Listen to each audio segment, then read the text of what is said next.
काही ठिकाणी गॅसचा तुटवडा जाणवत आहे। काही दिवसांपूर्वीच मंगलप्रभात लोढा यांनी जैन समाजाच्या सणासाठी 5 सिलेंडरची मागणी केल्याचं पत्र छगन भुजबळ यांना दिलेलं आहे।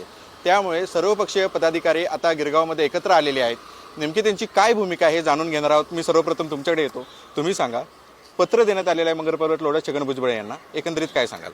नाही, ते पत्र देण्यात आलेलं आहे ते लोढा त्यांच्या भूमिकेप्रमाणे जागतात। नेहमी जैन समाजाला त्यांचा जास्त पाठिंबा असतो।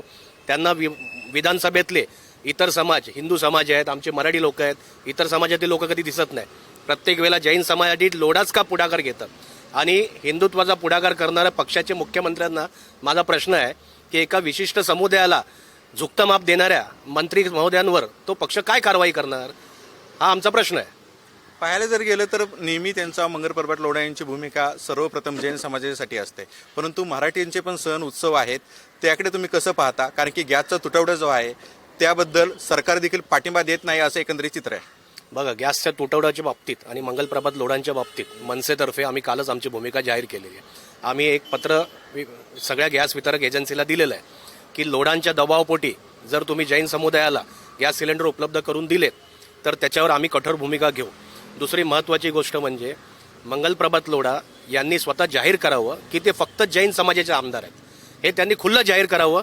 आम्ही हे सगळे विषय इथे थांबवून ठेवतो।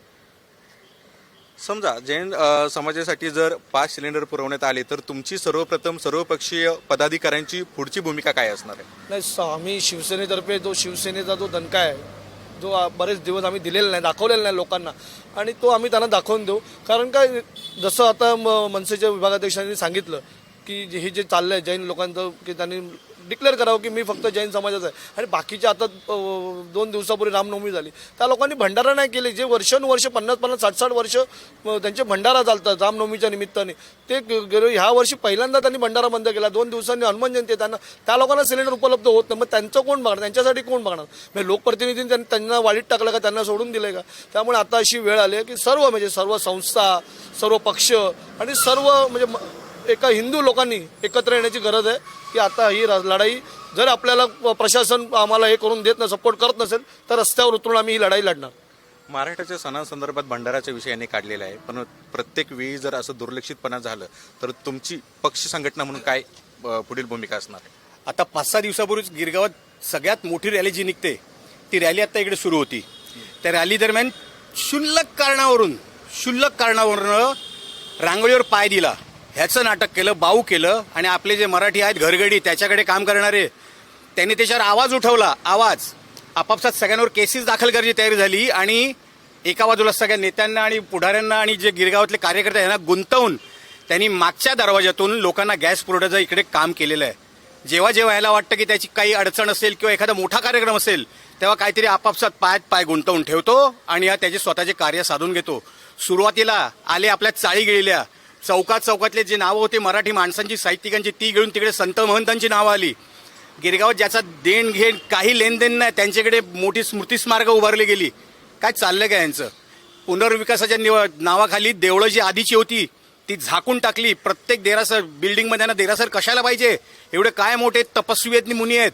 ह्याच्या विरोधात संपूर्ण गिरगाव, दक्षिण मुंबई एकत्र झालेली आता तुम्हाला दिसणार आहे।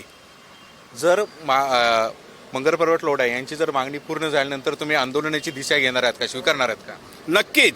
नक्कीच ही मागणी आम्ही पूर्ण होऊनच देणार नाही। त्याच्या आधी उद्यापासूनच बघा आम्ही कशा पद्धतीने सर्वपक्षीय लोक गॅस एजन्सीला कशा प्रकारे काय करतो हे तुम्हाला उद्यापासून दिसेलच।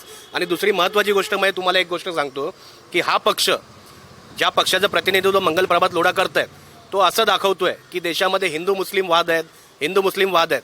पण मी आज तुमच्या कॅमेऱ्यासमोर जाहीर करतो, ह्या दक्षिण मुंबईमध्ये, या मलबार विधानसभेमध्ये हिंदू मुस्लिम वाद कधीच नाही आहेत। ह्या दक्षिण मुंबईमध्ये जैन आणि मराठी हा वाद हे मंगलप्रभात लोढा जाणून बुजून उकरून काढतात। 10-15 वर्षापासून सुरू झालं। ह्याच्या अगोदर सुद्धा जैन, मराठी, मारवाडी, गुजराती लोक राहत होते ना, आमच्या बाजूला राहत होती। कधी ह्या लोकांना मच्छीचा, कधी या लोकांना आमचा त्रास नाही झाला, पण हे मंगलप्रभात लोढा आमदार झाल्यापासूनच हा त्रास का उद्भवला? आणि आता खरोखरच आम्ही म्हणजे BJPचे जे मराठी लोक आहेत, जे हिंदू लोक आहेत, त्यांना सुद्धा आम्ही एक विनंती करतो की आज आम्हाला पकडून, आम्हाला संपवून तुम्ही हे व्हाल, पण उद्या आम्ही संपल्यानंतर तुमची पण तीच वेळ येणार आहे। तुमची काय वेगळी वेळ नाही ना. ते लोक सुद्धा उद्या पक्ष जो कबुतरांचा पक्ष काढणार होते तर हा लोढा पुढाकार घेऊन जैन पक्ष काढेल की नाही बघा. पाहायला जर गेलं तर मंगर प्रभात लोढा यांनी केलेल्या मागणीवरती कुठेतरी आता विविध पक्षातील संघटना एकत्र आल्याचे चित्र एकंदरीत पाहायला मिळते. कॅमेरामॅन संतोष कडलकसह मी प्रसन्नजित जाधव, LS मराठी, मुंबई.